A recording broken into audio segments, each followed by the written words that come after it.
តើនៅព្រះអង្គយ៉ាងម៉េចហើយមេយើង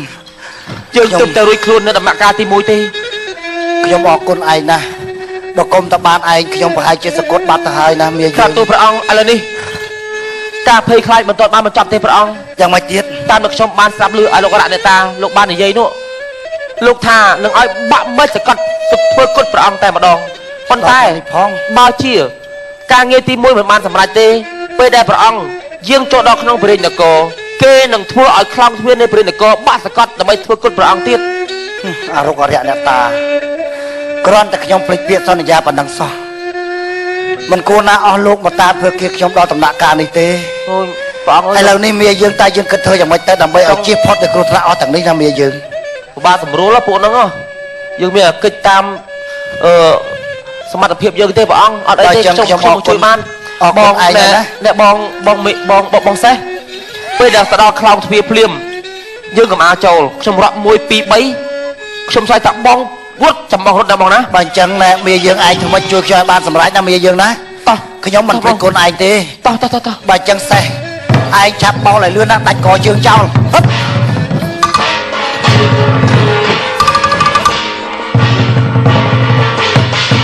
យើងមកកើតទេមាយើងតាទូព្រះអង្គណាខ្លោងទ្វារនេះហើយដល់អរុកដាក់អូយចៅម្ចាស់ព្រៃប្រុងពិបាកសម្រាប់ព្រះអង្គធ្វើគុតព្រះអង្គមាយើងដូច្នេះបងសេះស្ដាប់តាមខ្ញុំពេលដែលខ្ញុំរាប់1 2 3បងទៅតែបល់ឲ្យលឿនដើម្បីកុំឲ្យគេបាក់តន់ត្រូវបងសេះ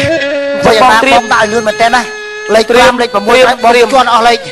តោះមាយើង1 2 3អាសាចាហេយើងធ្វើកូនព្រះអង្គបរាជ័យទៀតហើយយប់នេះយើងនឹងតាមធ្វើកូនព្រះអង្គឲ្យបាន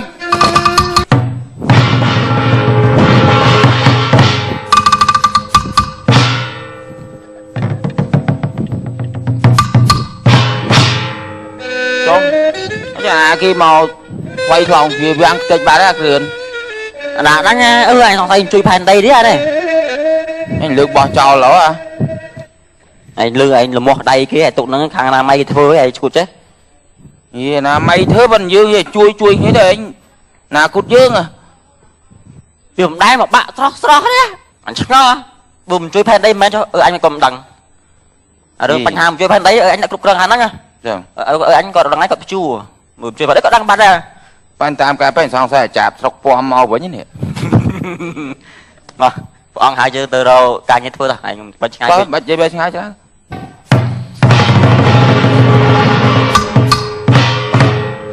អគ្គមហេសីអូនក្រាបទូលព្រះស្វាមីគ្រោះថ្នាក់ធំពីលើករួចមកហើយដែលបងបានឆ្លងកាត់រួចតាមការពិតគឺដោយសារមាយើងនេះបានជួយសង្គ្រោះជីវិតបងណាអូនអរគុណហើយណាមាយើងមិនអីទេព្រះមហាសីនេះជាភារកិច្ចរបស់ទូព្រះបង្គំទេមាយើងខ្ញុំមិនដឹងជាបានអីមកតបស្នងសងគុណឯងទេបើអញ្ចឹងយើងអស់កម្លាំងណាស់ព្រះអង្គអញ្ជើញគង់សិនទៅល្អហើយតោះអគ្គមហេសីអូនក្រាបទូលព្រះអង្គតើព្រះអង្គហៅទូបង្គំមកមានកៅព្រះអង្គល្អហើយអាមាត្យណែយើងហៅឯងនេះគឺចង់ឲ្យឯងយាមកាមឲ្យបានត្រឹមត្រូវព្រោះថាកន្លងមកថ្មីនេះយើងមានគ្រោះថ្នាក់ច្រើនណាស់ចំពោះជីវិតយើងមែនហើយអាម៉ាចឹងគ្រប់ច្រកគ្រប់លហកទាំងអស់ឯងទៅតែមើលការខុសត្រូវឲ្យបានល្អបន្តិចមិញទូបង្គំមកតាមផ្លូវឃើញខ្លោងទ្វារបាក់មិនដឹងណាគេធ្វើអីដល់បាក់តិចបាក់ខ្លោងទ្វារអស់លីងលោកអាមាត្យតាមពិតខ្លោងទ្វារនោះហើយដែលអរុរៈទេវតាប្រុងនឹងធ្វើគុតព្រះអង្គប៉ុន្តែបានទូព្រះបង្គំឆ្លាតខ្លាំងក្លាហានបានជួយព្រះអង្គឲ្យរួចផុតអំពីសេចក្តីសគុតប៉ុន្តែ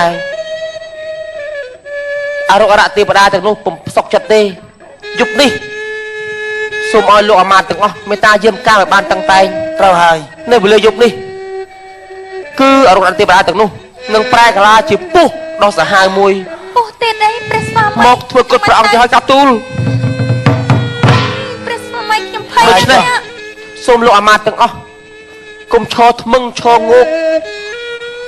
ត្រូវជួយការពារឲ្យបានតឹងតែងក្នុងយុគនេះត្រូវប្រយ័ត្នប្រយែងមែនតើមិនត្រូវលេង Facebook មិនត្រូវបើក YouTube ឬ Google មើលរឿងអ្វីផ្សេងទេត្រូវតាមដានឲ្យបានហ្មត់ចត់ដូចជាការលេង game លេងអីទាំងអស់យប់នេះគឺមិនត្រូវឲ្យលេងទេព្រះអង្គ ត្រូវហើយ ចឹងអាម៉ាត់ទាំងអស់ ហើយលឺទេពួកឯង ទាំងបងឯង បា ក៏ ត់ ចឹង គ្រប់ ដែរ ច្រករហូតទាំងអស់ណាអាម៉ាត់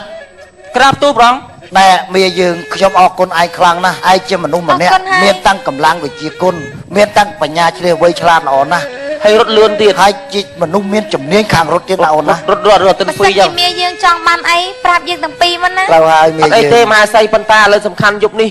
សូមព្រះមហាសីនិងព្រះអង្គការពារប្រកែបានល្អហើយទូលព្រះបង្គំសូមនៅយាមនៅក្នុងព្រះដំណាក់នេះហើយព្រះអង្គ ល្អណាស់ ចឹងឯងមាយើងឯងចង់បានអីឯងរាយការណ៍ប្រាប់យើងមកណាព្រោះអីយើងនៅគ្រប់គ្រងការងារនៅកន្លែងនេះ សូមព្រះអង្គយើងទៅផ្ទុំចោះទូលព្រះបង្គំទៅតាមក្រោយ